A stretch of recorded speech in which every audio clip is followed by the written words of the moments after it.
Денес во Штип во салата на Правниот факултет се одбележа 82 години од депортацијата на 535 штипски евреи. Тие насилно беа транспортирани во логорот Треблинка во Полска, каде сите подоцна беа убиени. Го одбележуваме датумот кој што никогаш не треба да се заборави, но треба да ни биде поука за воедината, да имаме повеќе толеранција, соживот и да градиме едно заедничко општество без разлика на верската, етничката и било која друга припадност.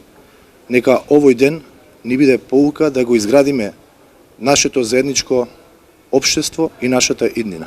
На одбележувањето беше присутен и Пепо Леви, председател на еврејската заедница во Македонија, кој по овој повод изјави: Македонија со голем пиетет се потсеќа на депортираните 7144 евреи од Битола, Штип и Скопје. Вчера им одадовме почит на битолските евреи. Денеска им одаваме почит на 535 штипски евреи депортирани во Треблинка. Утре ќе им одадеме почит на заедничка комеморација на сите македонски евреи во Скопје пред Тутунскиот комбинат и навече во Музеот на Холокауст. Годишнината од депортацијата опфаќаше и поворка на живите, полагање цвеќе пред споменикот на депортираните евреи од Штип и посета на еврејските гробишта.